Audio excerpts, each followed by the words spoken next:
അത് ഗൈസ് ഇന്ന് ഞാൻ തിരിച്ച് ഹോസ്റ്റലിലേക്ക് പോവുകയാണ്. ഹോസ്റ്റലിലേക്കുള്ള അവസാന യാത്രയാണിത്. സോ രാവിലെ തന്നെ അമ്മയുടെ കൂടെ ടൗണിലേക്ക് പോയി ഓർക്കാട്ടിൽ നിന്നും മാനന്തവാടിയിലേക്ക് KSRTC ബസ് കയറി. ബസ്സിൽ നല്ല തിരക്കായിരുന്നു. എങ്കിൽ ഞങ്ങൾക്ക് സീറ്റ് കിട്ടി.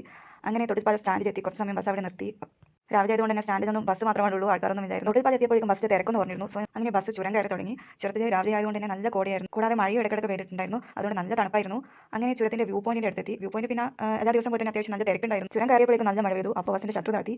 പിന്നെ ഞാൻ മാനന്തവാടി സ്റ്റാൻഡിൽ ഇറങ്ങി. രാവിലെ ആയതുകൊണ്ട് തന്നെ സ്റ്റാൻഡിൽ നല്ല തിരക്കായിരുന്നു. ഞാൻ അങ്ങനെ കൽപ്പറ്റയിലേക്ക് ഒരു KSRTC ബസ്സിൽ കയറി. പിന്നെ ഞാൻ നല്ലൊരു ഉറക്കം പിന്നെ ഞെട്ടിയത് കൽപ്പറ്റ പഴയ സ്റ്റാൻഡിൽ എത്തിയപ്പോഴാണ്. വയനാടിന്റെ ക്ലീൻ സിറ്റിയായ ബത്തേരിക്കൊപ്പം നീങ്ങുകയാണ് നമ്മുടെ കൽപ്പറ്റയും. കൽപ്പറ്റ ടൗൺ മുഴുവനായിട്ട് റോഡിന്റെ ഇരു സൈഡിലായിട്ട് ചെടികൾ വെക്കുക മാത്രമല്ല, നിങ്ങൾക്ക് കണ്ടാൽ മനസ്സിലാവും റോഡിൽ ഒരു പ്ലാസ്റ്റിക് പോലും, ഒരു പേപ്പർ കഷ്ണം പോലും ഇല്ല. ഞാൻ രാവിലെ 9:00-ക്കാണ് കൽപ്പറ്റ എത്തിയത്. 9:30 അവിടുത്തെ ക്ലീനിംഗ് ഡ്യൂട്ടിയുള്ള ചേട്ടന്മാരും ചേച്ചിമാരും ഒക്കെ മുഴുവനായിട്ട് ക്ലീൻ ചെയ്തിട്ടുണ്ട്.